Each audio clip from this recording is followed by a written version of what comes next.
इस कार्यक्रम के पुण्यार्चक है जयंती परिवार, अलवर, राजस्थान।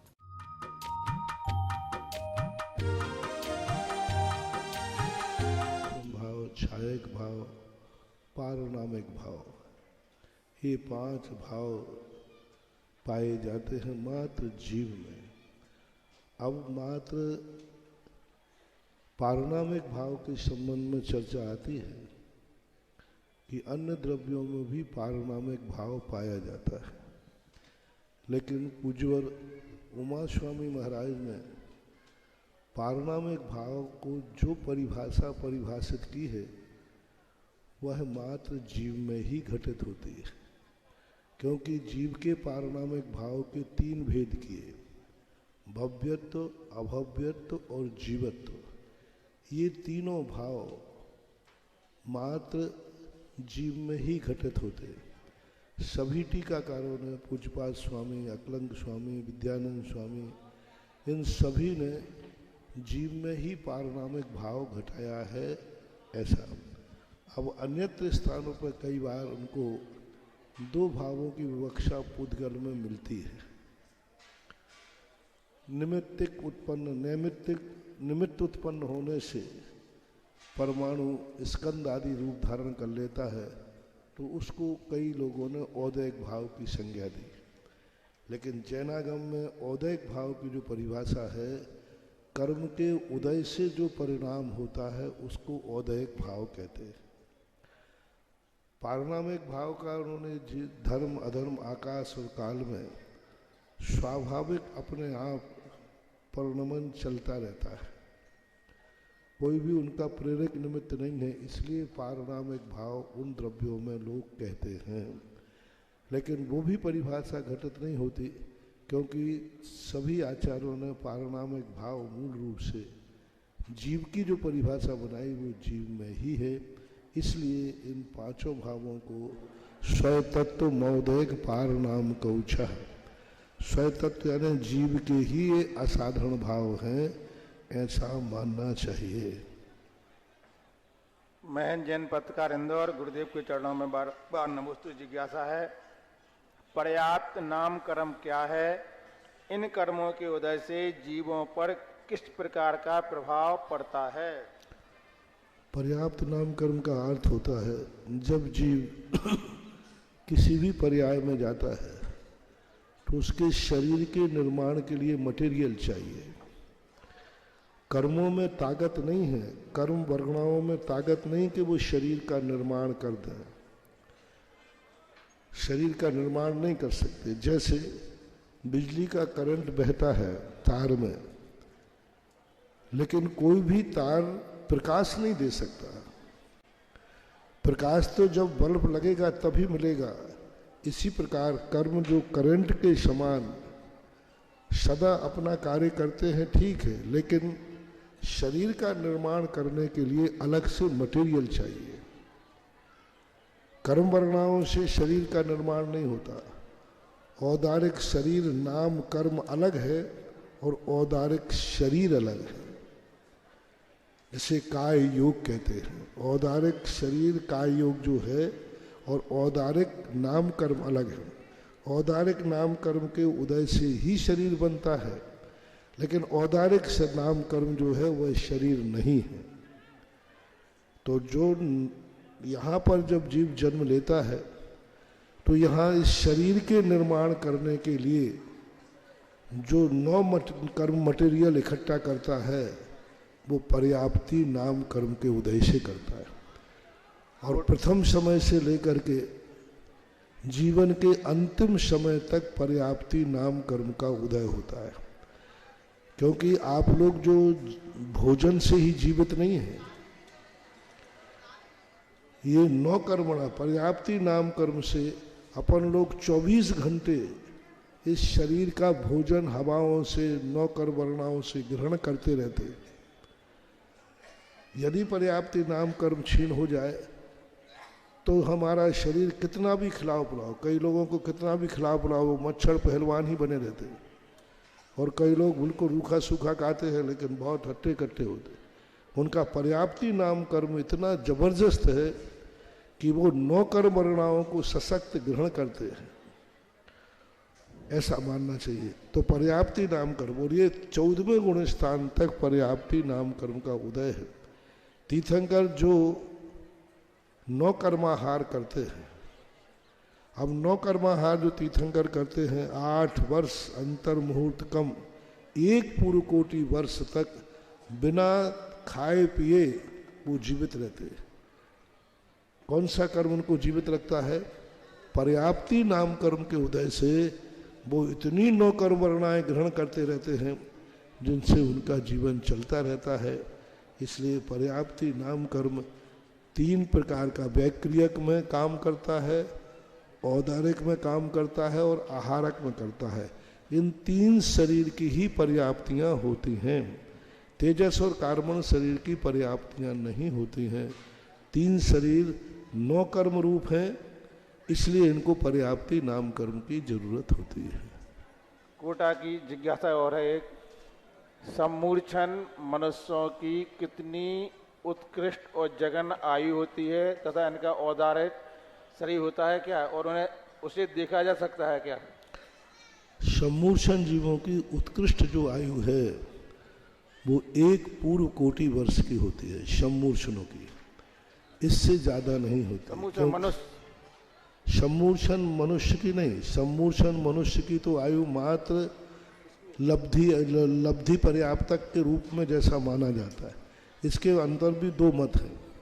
एक श्वास के 18वें भाग में ही उसका जन्म मरण होता है, लेकिन कई लोगों ने ऐसी व्याख्या की है कि 1 मुहूर्त में 24 भव धारण करता है सम्मूर्छन मनुष्य। तो मुहूर्त के हिसाब से चलते हैं तो 2 मिनट का होता है, लेकिन पूज्यवर नेमीचंद महाराज श्री गोमट सार के अंतर्गत ऐसा नहीं मानते। उन्होंने कहा कि नहीं, वह भी सम्मूर्छन भी कोई भी हो, जो मनुष्य है, जो अपर्याप्तक है, लब्धि पर्याप्तक है, उसका उम्र वही है जो 1 श्वास के 18वें भाग प्रमाण है। तो इन दोनों मतों को ध्यान में रखते हैं तो अधिकतम 2 मिनट से ज़्यादा इसकी आयु नहीं होती। सम्मूर्छन जीव की जो आयु है, सम्मूर्छन की अधिकतम वो 1 पूर्व कोटि वर्ष होती है, जो त्रियंशों में घटित होती है। स्वयंभू रमण समुद्र के अंदर जो सम्मूर्छन मत्स्य हैं, उनकी इतनी आयु जानना चाहिए। इनका औदारिक शरीर होता है और क्या उसे देखा जा सकता है? मनुष्यों का औदारिक शरीर ही होता है सम्मूर्छन मनुष्यों का, ऐसा प्रश्न नहीं? नियम से मनुष्य त्रियंशों का औदारिक ही होता है, ऐसा मानना चाहिए। और उन्हें देखा जा सकता है? सम्मूर्छन मनुष्यों को देख सकते हैं क्या? हाँ, सम्मूर्छन मनुष्य नहीं देखने में आएंगे, क्योंकि उनकी अवमानना अंगुल के असंख्यात में भाग प्रमाण है। उनको हम नेत्रों से नहीं देख सकते, इंद्रियों के द्वारा वो ग्रहण करने योग्य नहीं है। हाँ, हमारे द्वारा उनका घात हो सकता है, ऐसा। एक जिज्ञासा आई है महाराज जी, प्रत्यंत परिवार से रायपुर परिवार है, गुरुवर्ती चरणों में बारंबार नमोस्तु। जिज्ञासा, मुनिवर हमारे परिवार में शोर हो गई, रिश्तेदार कह रहे हैं कि पाप का पैसा है, किसी काम में नहीं आएगा, तो गुरुवर क्या हम प्रत्यंत नहीं कहलाएंगे? हम किस वेशभूषा में किस स्थान पर बैठेंगे? दरब 10वें दिन या 11वें दिन चलाएंगे, हमारा सकलीकरण तो होगा नहीं। तो मुनिवर भविष्य में आपके सानिध्य में पंचकलर में बड़े पात्र बनकर सहभागिता करें, आशीर्वाद दें। अब मैं क्या करूं? आप बताएं कहाँ बैठेंगे? शोर सूतक हो गए तो क्या? हमारे यहाँ एक बहुत पहले एक ब्रह्मचारी जी थे, कुंडलपुर में रहा करते थे, लाहिरी जी ब्रह्मचारी थे। वो जब उनको कोई होता था तो वो कहते दे धरे को दंड, इस शरीर को धारण करने का दंड है, और तुम्हें जो सूर सूतक मिला ये परिवार को साथ में लेकर चलने का ये दंड है। परिवार के साथ रहते हो ना तो अब ये मिलेगा। अब भावना भाव के भविष्य में ऐसा कोई मौका मिले जहां इन सबसे ऊपर उठ सके। दीपक जैन, जिला सागर, गुरुदेव के चरणों में बारंबार नमोस्तु। जिज्ञासा है, वेदी पर सभी भगवान जी के चरण स्पर्श कर सकते हैं, और अगर कर सकते हैं तो क्या क्या सावधानी रखना चाहिए? भगवान है बहुत से सबके चरण स्पर्श कर सकते क्या? नहीं, मैंने पहले बता दिया, सभी भगवानों के चरण स्पर्श करने में बहुत बड़ी आसाधना होती है। एक पीछे वाले भगवान के हाथ करोगे तो यहाँ का भगवान तुम्हारी कुक्षी के नीचे आ जाएगा। कभी भी किसी भगवान को अपनी कुक्षी के नीचे मत आने देना, ये सबसे बड़ा उनका अनादर कहलाता है। दूसरी बात है, एक भगवान को दूसरे भगवान गिर सकते हैं, आसाधना हो सकती है। तीसरी बात, एक भगवान के चरण छूने के बाद इन हाथों से अब दूसरे भगवान को नहीं छू सकते, तीसरे को नहीं छू सकते, क्योंकि उन भगवानों की एक विशेष प्रकार की आसाधना होती है। अच्छा है, दृष्टि स्पर्श, हमारे यहाँ 2 स्पर्श होते हैं। एक दृष्टि स्पर्श कहलाता है, तुम एक भगवान के चरण छू करके सभी भगवानों को दृष्टि से छू लो।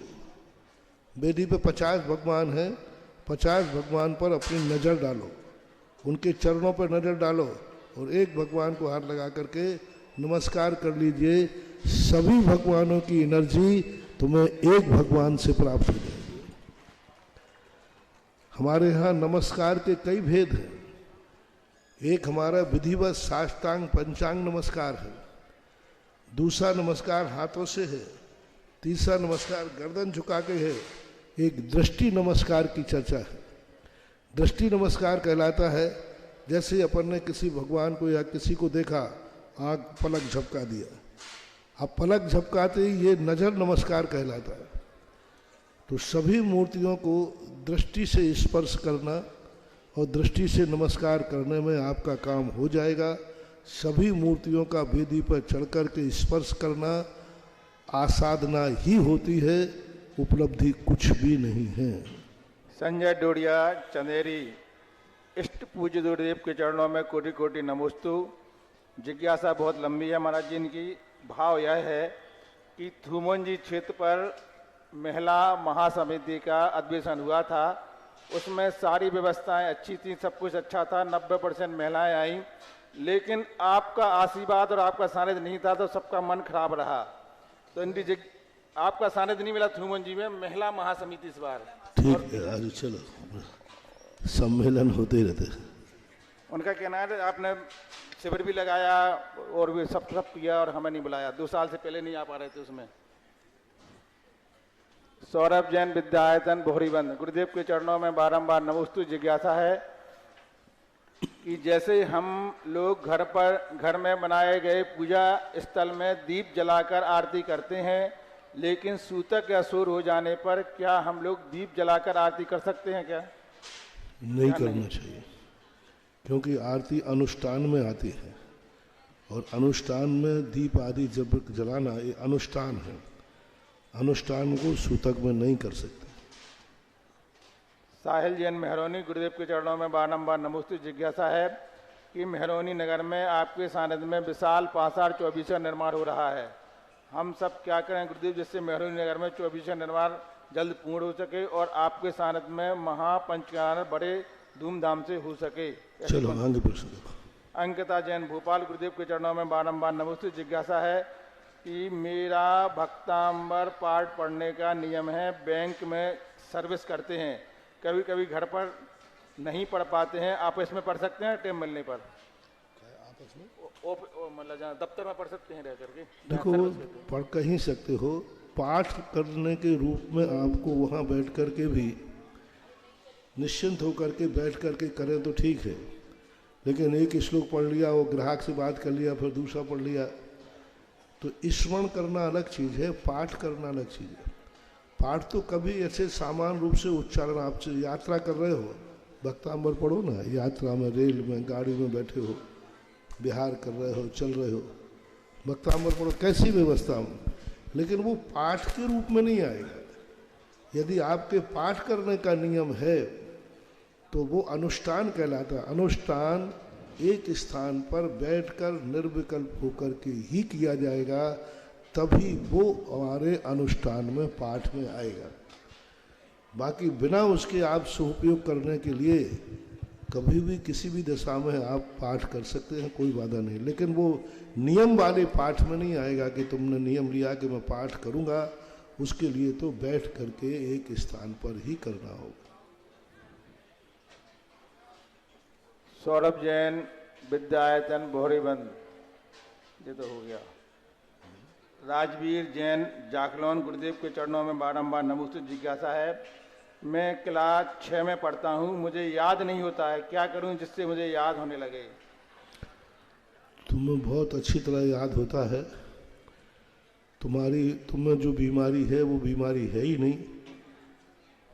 थोड़ा जाओ, थोड़ा झाड़ा फूंका कराओ, क्योंकि है ही नहीं तुम्हें बीमारी। तुम्हें दुनिया भर की कसाएं याद रहती हैं। कोई तुम्हें गाली दे दे तो 10 साल तक याद रहती है, बस याद नहीं रहते हैं तो महाराज की बात है और शास्त्रों की बात है। तो ये हमारी एकाग्रता की कमी कहलाती है, स्मृति की नहीं। एकाग्रता से यदि हम पढ़ें तो सब याद होता है। भय और प्रीति, दो चीजें यदि हमारी किसी वस्तु में आ जाए तो हमें याद हो जाता है। प्रियंका जैन, किशनगढ़, राजस्थान, गुरुदेव के चरणों में बारंबार नमोस्तुते जिज्ञासा है। ये जहाँ पर रहते हैं, रहने के बाद उसी मोहल्ले में कांजी पंथ का मंदिर बनने जा रहा है, तो वह सही है कि गलत है? कांजी पंथ का अब ये सब बन रहा है तो बन रहा है, तुम क्या कर सकते हो? दूसरे को हम रोक नहीं सकते, हम अपने आप को वहां जाने से रोक सकते हैं। दूसरे के मकान बनाने से हम कैसे रोक सकते हैं? नहीं, जहाँ पसंद है हम उस मकान में नहीं जाएंगे। तो आप अपने आप को रोकिए, लेकिन वो बनाते हैं तो अपन उनके संबंध में क्या कह सकते हैं, स्वतंत्र हैं। वैभव काला, सूरत, गुरुदेव के चरणों में बारंबार नमोस्तुते जिज्ञासा है। महाराज जी, पंचकल्याण की जो पत्रिका होती है उसमें लिखा रहता है जिन बिंब श्रीमत जिनेन्द्र, तो श्रीमत जिनेन्द्र का अर्थ क्या होता है? श्रीमत बोलते हैं लक्ष्मी वाला। हमारे संस्कृत में बंतु और मंतु ये दो प्रत्यय आते हैं। तो धनवान, श्रीमान, श्री वाला, यानी जो समस्त लक्ष्मी के स्वामी हैं, श्रीमत जिनेन्द्र। वो जिनेन्द्र भगवान कैसे हैं? श्रीमत। तो श्रीमत शब्द जिनेन्द्र दो प्रकार के। एक जिनेन्द्र वो होते हैं जो अंतरंग लक्ष्मी के स्वामी हैं लेकिन बाह्य लक्ष्मी नहीं है, जिसे सामान्य केवली कहते हैं। और यहाँ जो तीर्थंकर जिनेन्द्र हैं, तो श्रीमत शब्द जो है तीर्थंकर का वाचक है कि ये जिनेन्द्र भगवान दोनों प्रकार की लक्ष्मी के स्वामी हैं। यानी ये प्रतिष्ठा मूल रूप से तीर्थंकर की हो रही है। तो श्रीमत शब्द का अर्थ है श्री वाले, लक्ष्मी के स्वामी, अंतरंग और बहिरंग लक्ष्मी जिनके पास है, ऐसे जिनेन्द्र भगवान के बिंब की प्रतिष्ठा है, ऐसा आनंद है। राजीव जैन, शिवरार्थी, हमारे पाटन, गुरुदेव के चरणों में बारंबार नमोस्तुते जिज्ञासा है। हरिवंश पुराण में पढ़ा था बाढ़नीवर समुद्र का जल शराब के समान होता है, तो क्या इस जल में कोई उपयोग करता होगा? बाढ़नीवर जो समुद्र है उसका जो जल है वो शराब के समान होता है। ढाई द्वीप के बाहर जितने समुद्र हैं वे सब विशेषता को लिए हुए, क्योंकि उनमें जलचर जीव नहीं होते, उनमें काई आदि नहीं होते, उनमें वनस्पति विशेष प्रत्येक वनस्पति आदि उनके अंदर नहीं होते। वो माँ जलकाय जीवों के रहते, विकलत्रय वहाँ नहीं होते ढाई द्वीप के बाद। यही विशेषता उनकी है। और नाना प्रकार के लोग जल हैं, घृतवर भी है, वारी है, और नंदीश्वर द्वीप के बाद जो क्षीरोदरी आदि है। तो ये जैसे नाम वाले हैं वैसे ही उनके रंग हैं, उनके स्वाद हैं, लेकिन वही नहीं है। क्षीरोदरी क्षीर के समान है, स्वाद भी है, लेकिन उससे मंथन करने से हम घी निकालना चाहें तो घी नहीं निकलेगा। उसको हम जमाना चाहें तो दही नहीं, हम उसको ओंटना चाहें तो रबड़ी नहीं बनेगी, मावा मिष्ठान नहीं बनेगी, क्योंकि पानी पानी ही होता है। ऐसा माना जाए। कुमारी नीलम जैन, जाखलौन, उत्तर प्रदेश। गुरुदेव के चरणों में बारंबार नमोस्तु जिज्ञासा है। वर्तमान में लोग धर्म आयोजन तो बड़े उत्साह से करते हैं, पर धर्म भावना से शून्य होते जा रहे हैं, ऐसा क्यों? परिस्थितियों से व्यक्ति इतना ज़्यादा परेशान है, इतना ज़्यादा परेशान है कि उसको धर्म और मोक्ष दिख ही नहीं रहा। वो कह रहा पहले मेरी समस्या का समाधान करो। उससे कहें कि तुम कुछ धर्म करो, धर्म क्या करो? तो परिस्थितियां लोगों को इतना ज़्यादा जकड़ ली है। कुछ तो पुण्य की हीनता है, पंचम काल है, उस पुण्य की हीनता में वो जी भी नहीं पा रहा सही से। जीने लायक भी उसका पुण्य नहीं है कि वो शांति से जी सके, वो शांति से बैठकर माला फेर सके, शांति से बैठकर कुछ आत्मा की चर्चाएं कर सके, क्योंकि उसके कर्म की हीनता से वो इतना दुखी है, परेशान है। दूसरा है महत्वाकांक्षा। व्यक्ति की महत्वाकांक्षा इतनी है कि उसके पास सब कुछ होता हुआ भी वो तृप्त नहीं है, संतुष्ट नहीं है, और उसके कारण से उसकी जिंदगी इतनी ज़्यादा हो जाती है कि वो सोचता है कि धर्म से हमें वह वस्तुएं मिल जाएं जिनको मैं पाना चाहता हूँ, और समर्थ है नहीं, शक्ति है नहीं। तो वो धर्म उन महत्वाकांक्षाओं की पूर्ति करने के लिए धर्म तो करता है, लेकिन धर्म उनको समर्पित कर देता है। आज के लोगों की जो जिजीविषा है वो रावण के समान है। रावण की 16,000 रानियां थी, बहुत अच्छी रानियां थी, मंदोदरी आदि, लेकिन वो उनसे तृप्त नहीं था, संतुष्ट नहीं था। उसने उसके बाद धर्म किया, माला फेरी, विद्याएं सिद्ध की, 16,000 के बाद भी पाने की इच्छा थी। विदेही का अपहरण किया, विदेही को प्राप्त करने का भाव किया, उसके लिए उसने धर्म किया, जाप किया, माला फेरी, तपस्या की। अब देखो, अब ऐसा व्यक्ति धर्म भी करेगा तो 16,000 के बाद भी 16,000 भी और मिले, वह व्यक्ति कभी भी धर्म परमार्थ के लिए कर ही नहीं सकता। महत्वाकांक्षी व्यक्ति कभी भी धर्म को परमार्थ के लिए नहीं कर सकता, क्योंकि उसकी महत्वाकांक्षा इतनी बड़ी हुई है, वह जितना भी धर्म करेगा उसी को पाने के लिए करेगा। और ऐसे व्यक्ति का ये 2 कारण मैंने आज कल युग में देखे कि लोगों को कितने ही समझाओ कि धर्म परमार्थ के लिए करो, कर्मों की निर्जला के लिए करो, जो कुछ भी तुम करते हो सब आत्मस्वरूप मान के करो, लेकिन नहीं हो रहा है। 99.99 लोग जनता धर्म कर रहे हैं, उसके पीछे कोई ना कोई सांसारिक जिजीविषा छुपी है, कोई सांसारिक इच्छा छुपी हुई है, कुछ पाने की भावना बनी है कि ऐसा करने से मुझे ये मिल जाए। कर्मों की निर्जला के लिए शांति धारा करने वाले बहुत कम हैं। कुछ ना कुछ या तो संकट दूर करने के लिए या कुछ पाने के लिए करते हैं। तो ये 2 चीजें व्यक्ति के अंदर हैं इस कलयुग में, सतयुग में भी था। ये 2 चीजें, एक तो अभाव, दूसरा महत्वाकांक्षा, तृष्णा, ये दोनों व्यक्ति को धर्म तो कराते हैं लेकिन परमार्थ रूप से धर्म नहीं करने देती, ये दोनों परिणतियां। ऑनलाइन जिज्ञासाओं के पश्चात जिनवाणी चैनल, सुधा कलश चैनल और आदिनाथ चैनल के समक्ष विराजित सभी गुरु भक्तों की ओर से और साक्षात यहाँ पर गुरु जी के पावन चरणों में विराजित सभी मुनि भक्तों की ओर से पूज्य मुनि द्वय के चरणों में बारंबार नमोस्तु नमोस्तु नमोस्तु। आज के इस जिज्ञासा समाधान कार्यक्रम में प्रथम जिज्ञासा रखेंगी सम्माननीय ब्रह्मचारिणी विमलेश दीदी जी, और इसके बाद तैयार रहेंगे श्रीमान सीलचंद जी अनोरा दाऊ। गुरुजी, आपका जो भी शेयर जारी होता है हमेशा ओवर सब्सक्राइब होने लगता है। आज नाम ही इतने हैं कि बोलने में हमें लगता है समाधान पूरा नहीं हो जाए।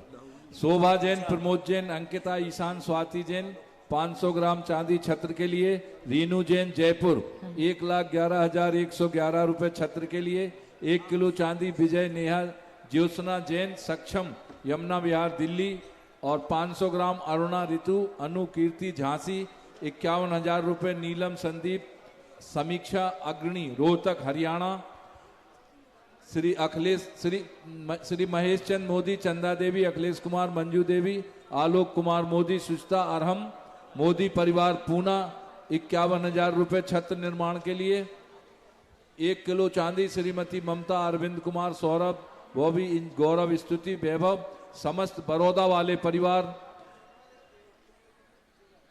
जी 11,111 नगद राशि आई है।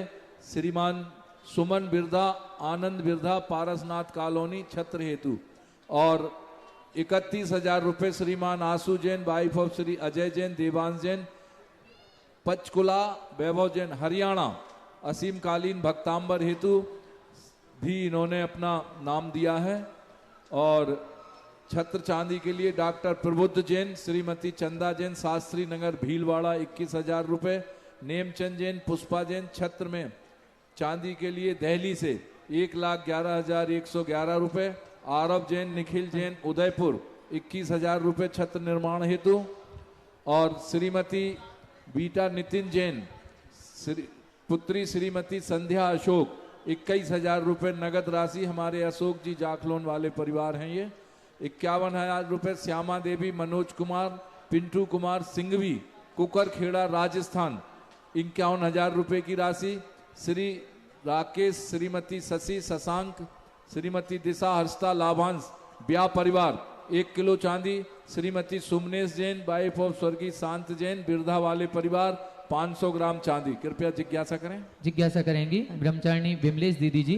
तैयार रहेंगे श्रीमान सीलचंद जी अनोरा दाऊ।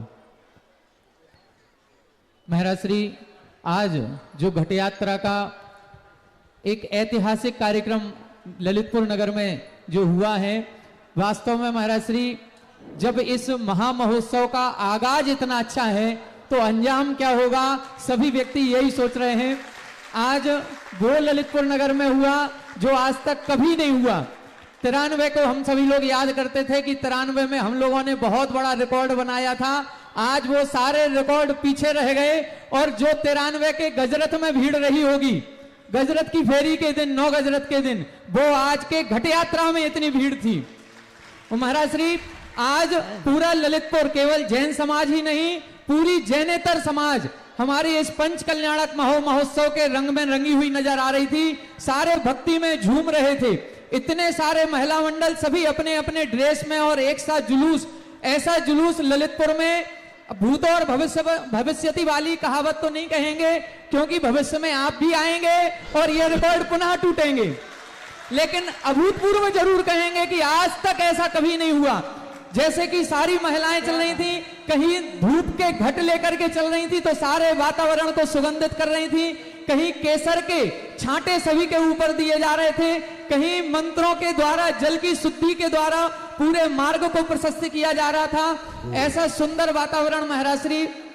और इसमें देखो, हमने दोपहर में भी कहा था, 9 गजत के लोग कह रहे थे कि आज के पहले, अरे तुम लोग जो गजत देख रहे हो ना, तुम क्या देखो जो 9 गजत का मजा था।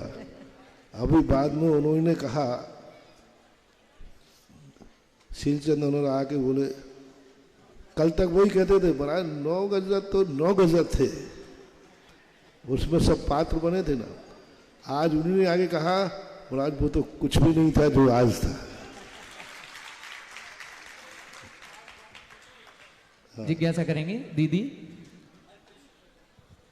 परम पूज्य महाराज श्री के चरणों में बारंबार नमन करते हैं, वंदन करते हैं, अभिनंदन करते हैं।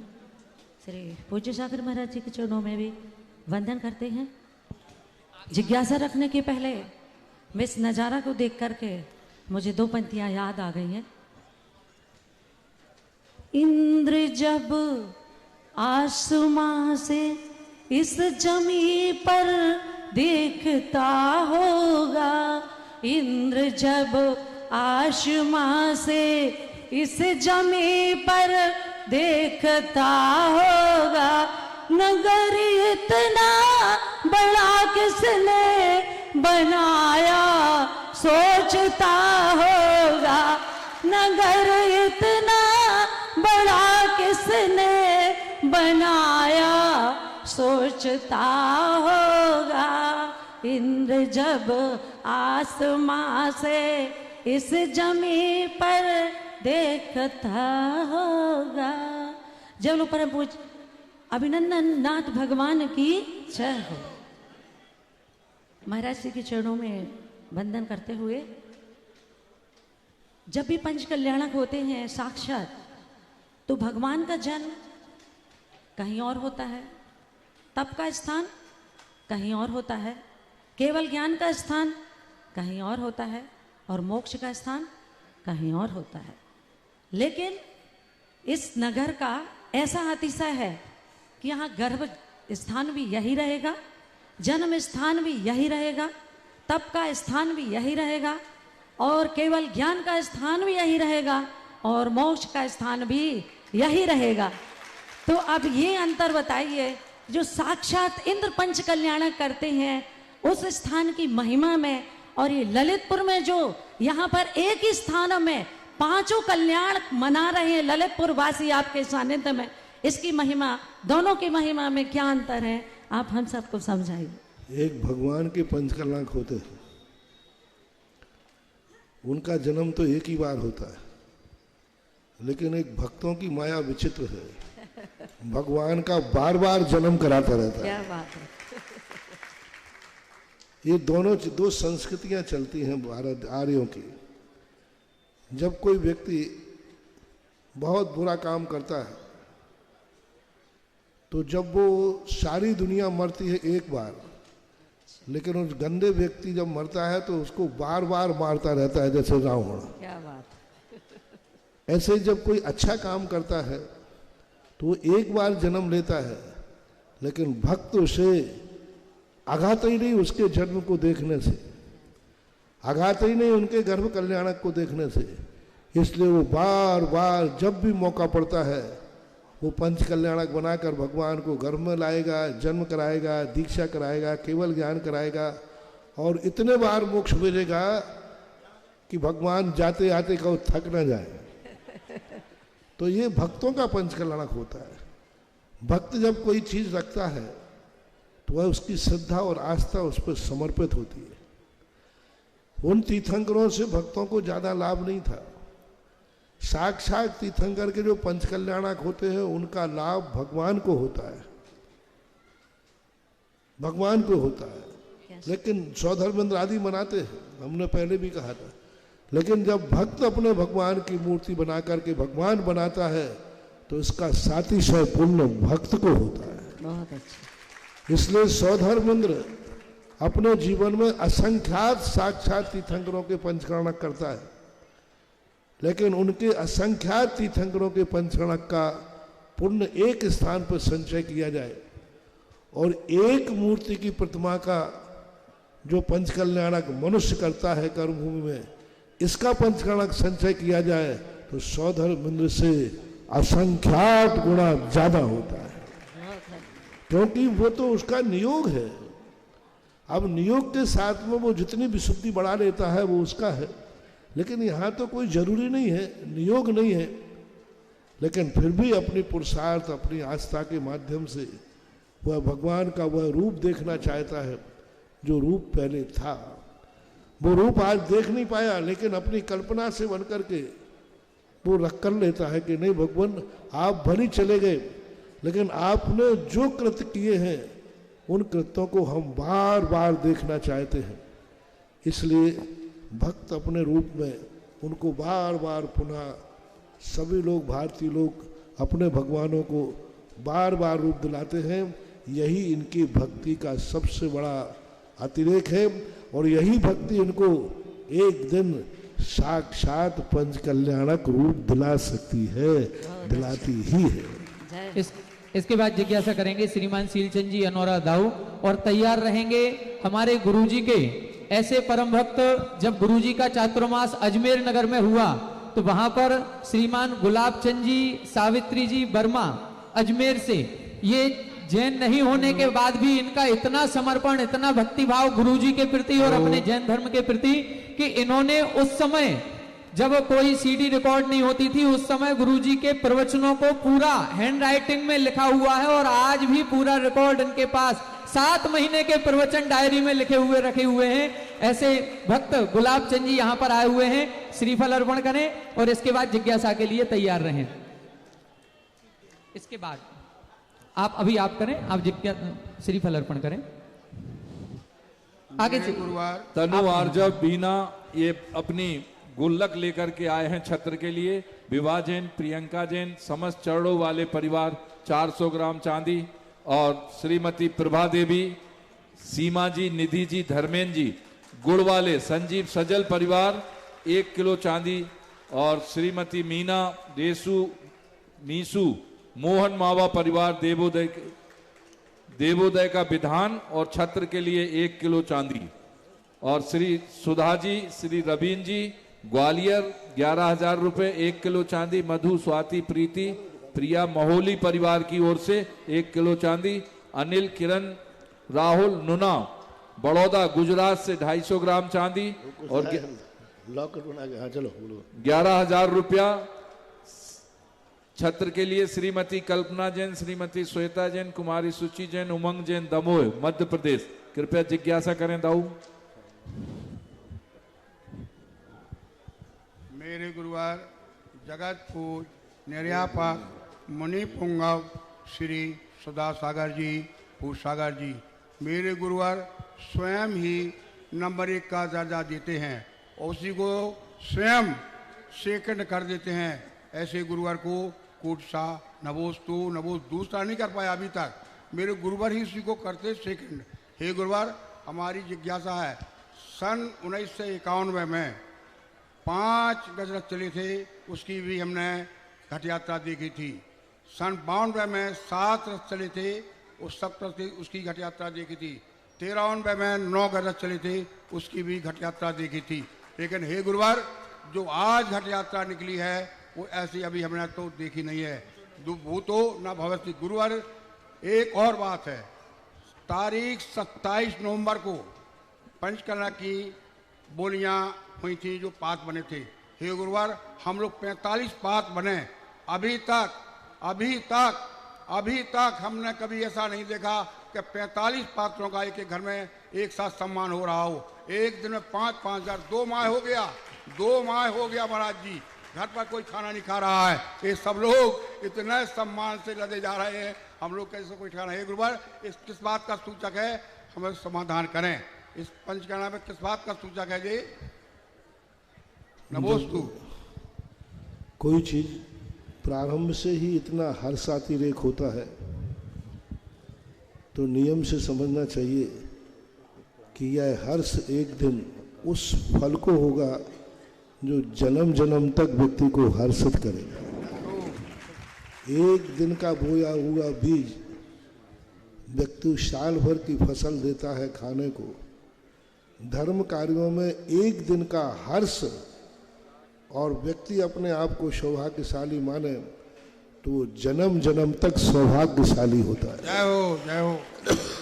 हमने अभी कल परसों प्रवचन में कहा था कि तुम्हें बस इतना मानना है कि मैं कितना भाग्यशाली हूं कि मेरे जीते जी मेरे नगर में ऐसा महोत्सव हो रहा है। आज के नज़ारे को जिसको देखकर ऐसा लगा होगा कि जरूर मैंने साथी से पुण्य किया, मेरे कितने सौभाग्य हैं कि इस कलयुग में भी ऐसे पंचकन्या की घट यात्रा का नज़ारा देख रहा हूँ।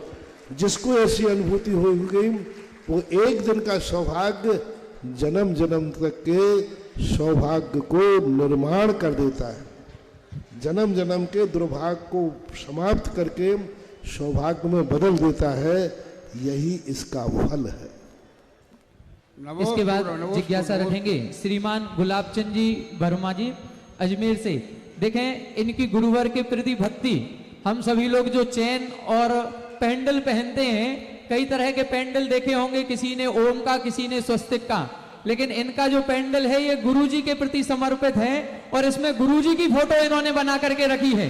पूरा सोने का है, रत्न जड़ित, रत्न जड़े सोने का पेंडल, सोने की चेन बना करके ये अपने काम भी इनका ज्वेलर्स का ही है। हमारे अंचल जी से निवेदन है इनको यही पहना करके इनका सम्मान करें। जिज्ञासा रखेंगे हमारे श्रीमान गुलाब चंद जी वर्मा अजमेर से। तैयार रहें हमारे विजय जी धुर्रा, संरक्षक जैन युवा वर्ग अशोकनगर।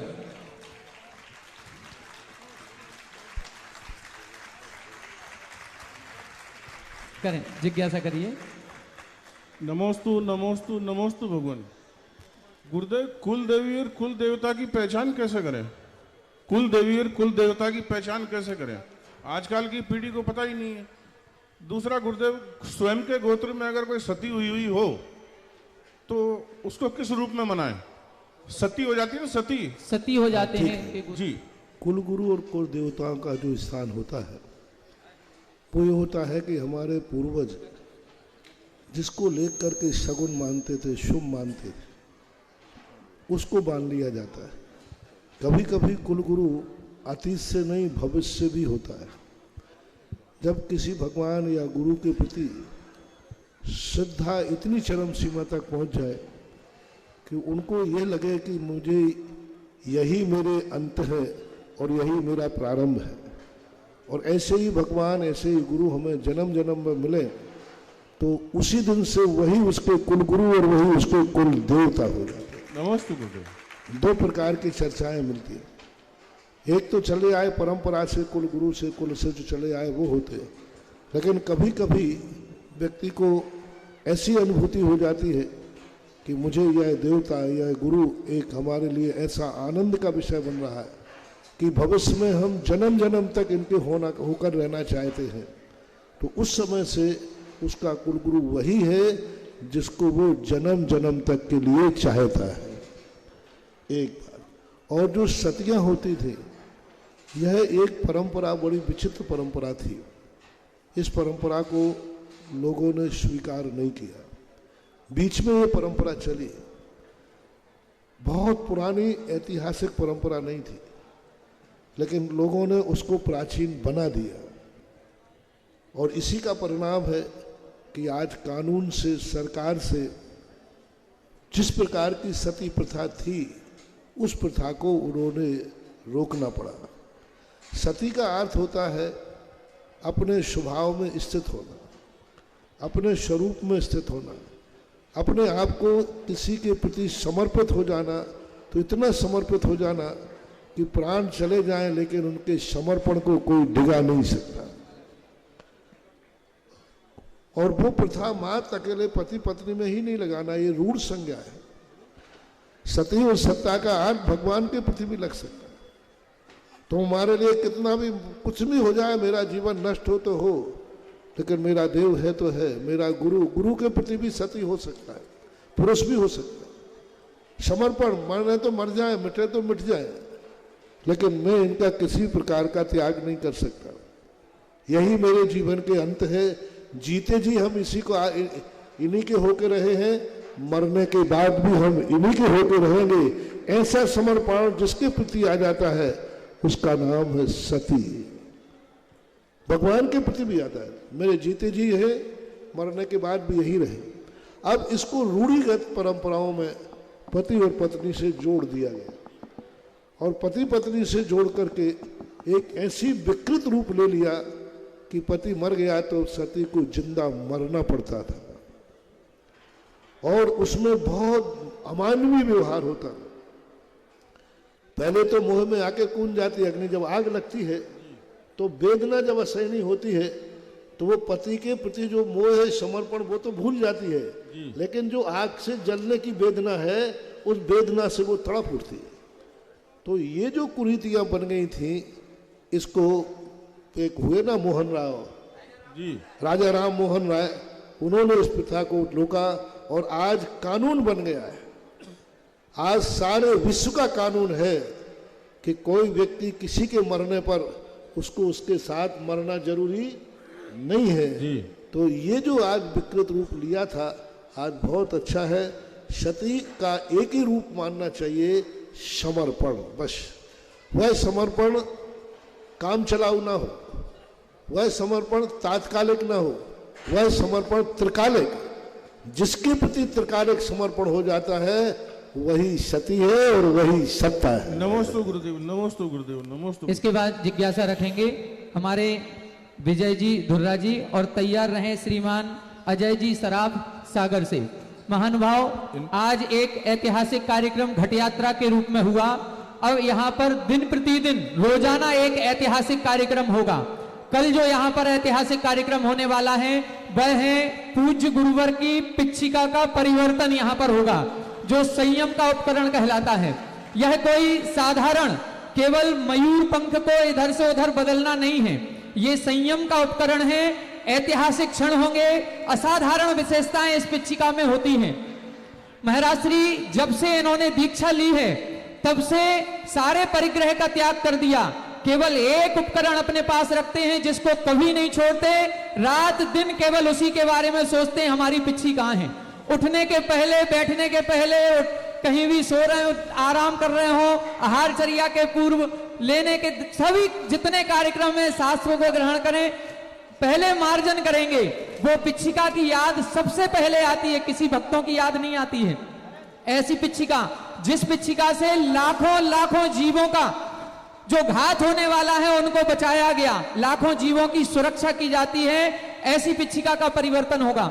ऐसी पिच्छिका का परिवर्तन होगा जिस पिच्छिका को पूज्य गुरुवर ने अपने हाथों में लेकर के पता नहीं कितने सारे अक्षय क्षेत्र, कितने सारे तीर्थ क्षेत्र, कितने सारे सिद्ध क्षेत्रों की वंदना की होगी, और वहां के साथ ही से पुण्य का अर्जन किया होगा और अक्षयकारी मूर्तियों को वंदना की होगी। और एक विशेषता यह है कि ये तो सामान्य तीर्थ हैं, तीर्थों के तीर्थ, महातीर्थ जो पूज्य आचार्य गुरुवर हैं।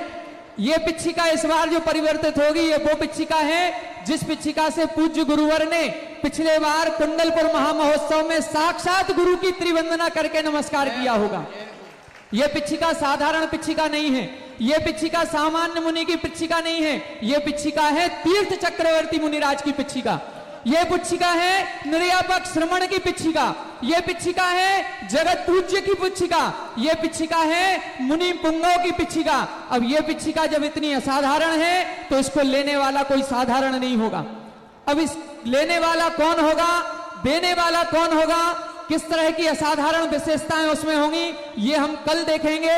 कल दोपहर 1 बजे सभी को यहां पर उपस्थित होना है, और जो यहां पर उपस्थित नहीं हो पा रहे हैं उनके लिए हमारे जो जिनवाणी चैनल, आदिनाथ चैनल और सुधा कलश चैनल वाले हैं, उन्होंने पूरा 1 बजे से पूरा कार्यक्रम लाइव प्रसारण करने का निश्चय किया है, और संपूर्ण विश्व को यह कार्यक्रम घर बैठे दिखाया जाएगा।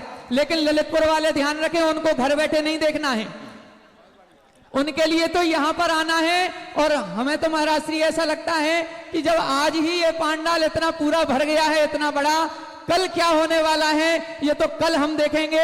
बहुत ही गजब का नजारा होगा।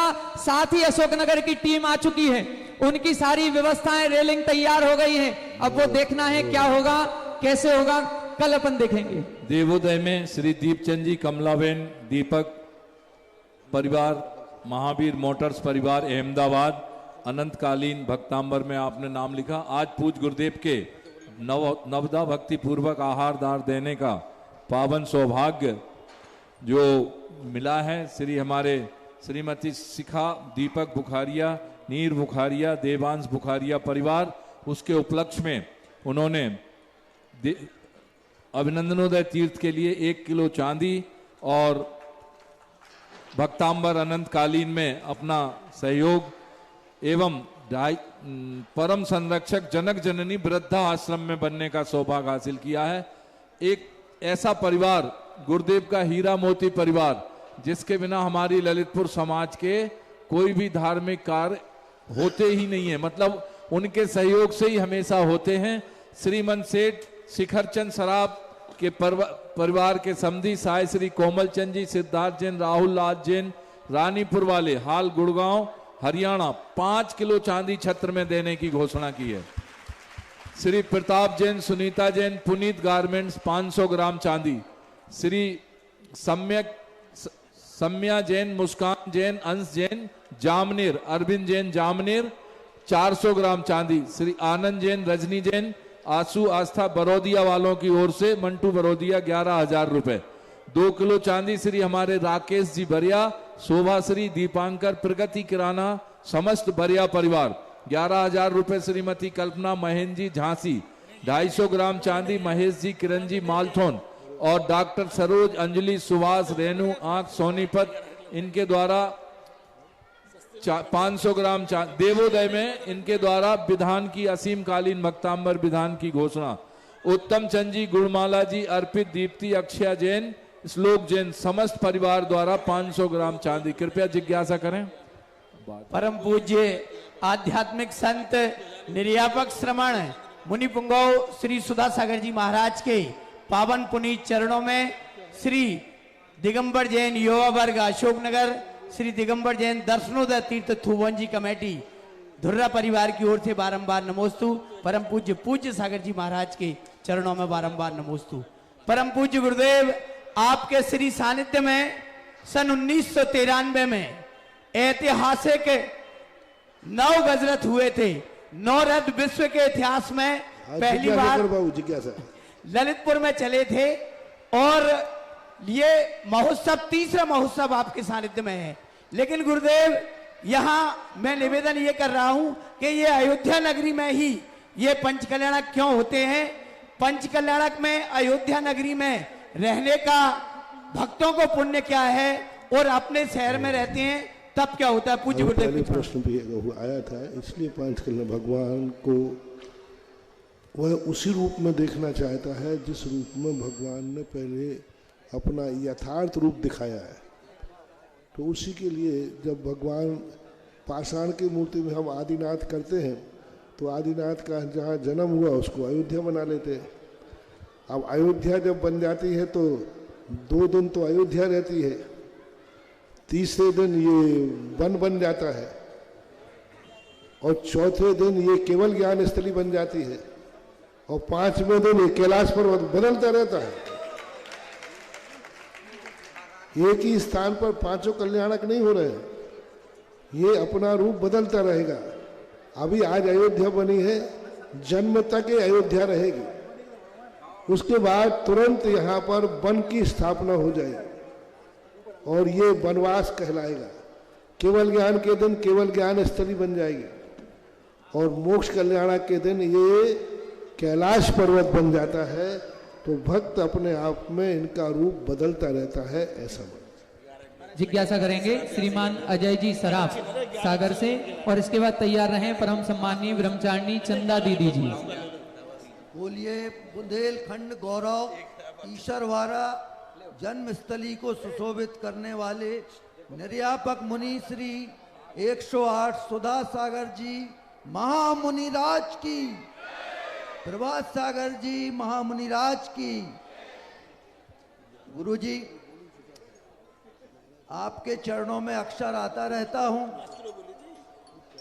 मेरी जिज्ञासा है कि आपने अभिनंदन नाथ भगवान को उच्च स्थान प्रदान कर दिया। आचार्य श्री विद्यासागर जी ने बड़े बाबा को उच्च स्थान प्रदान कर दिया। अभी बुंदेलखंड में ऐसे बहुत से तीर्थ हैं। नमोस्तु गुरु। बुंदेलखंड में ऐसे बहुत से तीर्थ हैं। आपने अभिनंदन नाथ भगवान को उच्च स्थान प्रदान किया। आचार्य विद्यासागर जी ने बड़े बाबा को उनके अनुकूल उच्च स्थान दिया। बुंदेलखंड में ऐसे बहुत से तीर्थ हैं। राजस्थान में तो आपने नारेली। प्रश्न करें क्या करना चाहिए, क्या प्रश्न है? जिज्ञासा पूछें। जिज्ञासा यही है महाराज जी कि आपने यहाँ अभिनंदन नाथ भगवान को उच्च स्थान दिया, आचार्य श्री ने बड़े बाबा को उच्च स्थान दिया। बुंदेलखंड में ऐसे बहुत से तीर्थ हैं जो अभी भी अपनी पहचान को मोहताज हो रहे हैं, जबकि निर्वाण कांड में बहुत से तीर्थों का वर्णन। देखो, मैं ये कर रहा हूँ, आप समझ गए कि उन सबको कब उच्चासन मिलेगा, यही भाव है ना। तो हमारी जितनी जहाँ तक हमारी पहुँच होती है पहुँच जाता हूँ, वहाँ पर उतना कर लेता हूँ। अब इतनी असीम पूरे भारत को तो भगवान महावीर स्वामी भी नहीं नाप पाए। पूरे भारत में तो उनका भी विहार नहीं हो पाया। देखो किसी भी तीर्थंकर का दक्षिण भारत में विहार नहीं हुआ, किसी भी तीर्थंकर का न जन्म हुआ, न केवल ज्ञान हुआ, न दीक्षा हुई, न विहार हुआ। तो अब ये भारतवर्ष है जिन जिन के पुण्य के उदय होते हैं, क्योंकि तीर्थ भक्तों के पुण्य से बनते हैं, तीर्थ भक्तों के पुण्य से विकसित होते हैं। तीर्थ का जितने भी तीर्थ हैं, क्योंकि इनसे भगवान से कोई संबंध नहीं है, भगवान के पुण्य का यहाँ कोई लेना देना नहीं है। यहाँ जो कुछ भी है सब भक्तों का पुण्य है, और भक्तों का जितना पुण्य होता है उस पुण्य के अनुसार ही ये तीर्थ बढ़ते हैं, क्योंकि जिन तीर्थों से जिसको लाभ होता है उसका पुण्य पाप काम करता है। इसलिए ललितपुर वालों का इतना पुण्य था कि उन पुण्य से ऐसा हो गया, पुण्य बढ़ाओ सब कुछ पाओ। जिज्ञासा करेंगी ब्रह्मचारिणी चंदा दीदी जी। उसके पूर्व 21,000 रुपए श्री अनिल ऊषा जी मेरठ, श्री 500 ग्राम चांदी श्रीमती सीमा जैन, श्रीमती ऋचा जैन समस्त बर्तन वाले परिवार, 11,000 रुपए बीरेन जैन, रजनी इस्ता जैन कोटा, 500 ग्राम चांदी सूरज भाई जैन, अध्यापिका रानी जैन, अमित जैन बर्तन वाले परिवार, 500 ग्राम चांदी पदमचंद सतीश चंद सराफ ललितपुर, 11,000 रुपए चांदमल जी जैन, सुशीला जी जैन, अनिल ऊषा जी जैन, सुनील जी ऊषा जी डिफेंस एनक्लेव दिल्ली 1 किलो चांदी, और श्रीमान मूल पदमचंद सतीश चंद सराफ ललितपुर हो गया। निष्प्रय जैन, जैनिसा जैन बच्चों द्वारा 200 ग्राम चांदी।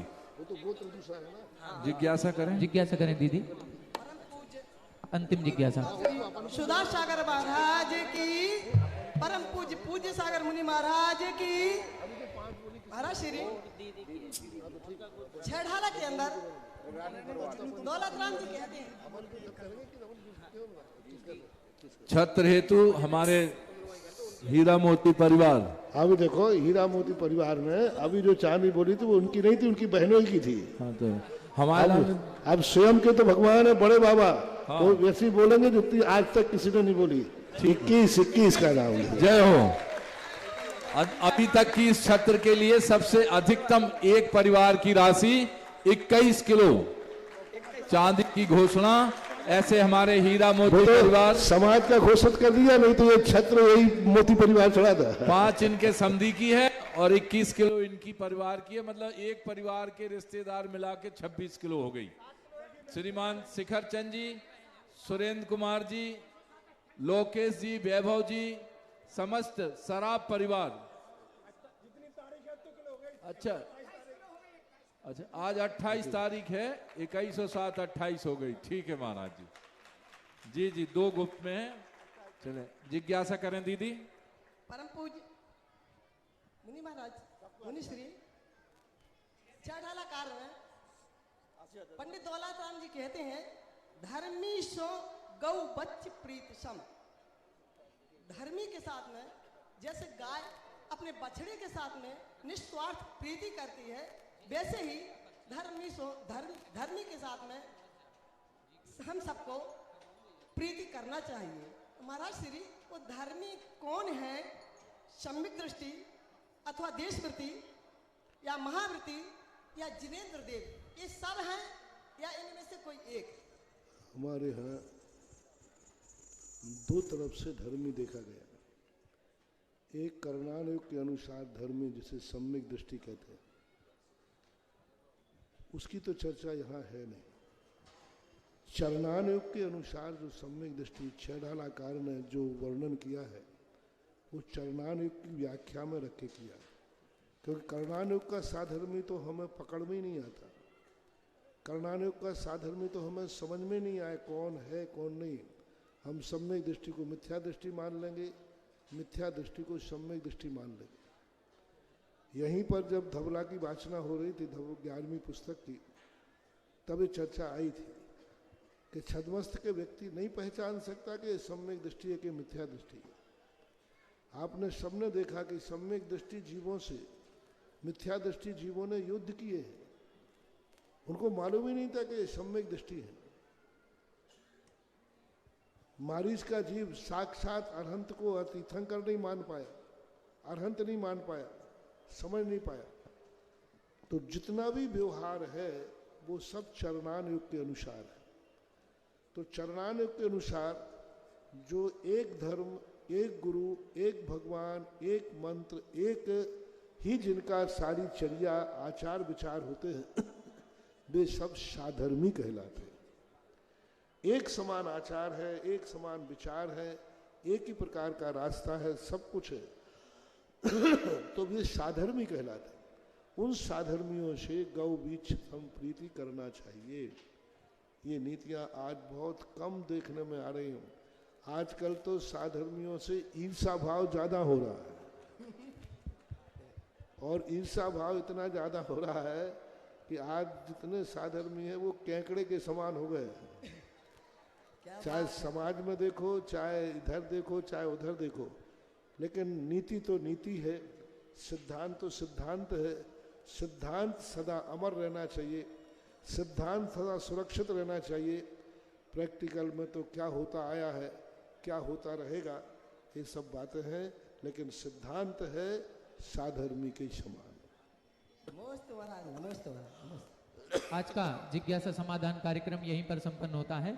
अब हम सभी मिलकर के आज इस ऐतिहासिक महामहोत्सव के आगाज के दिन पूज्य गुरुवर की आरती करेंगे। पूज्य गुरुवर की मंगलमय आरती करने का सौभाग्य कौन पुण्यशाली महाशाली महापात्र होगा जो पूज्य गुरुवर की आज इस ऐतिहासिक दिन पर आरती करने का सौभाग्य अर्जित करेगा। हेलो हेलो, एकदम जल्दी करना है, दो मिनट बढ़ाओ भैया, शीघ्रता से। हेलो हेलो, 51 से 51 रुपए। हेलो कॉर्डेक्स बढ़ाओ ना मुकेश भैया। इस कार्यक्रम के पुण्यार्चक थे जयंती परिवार अलवर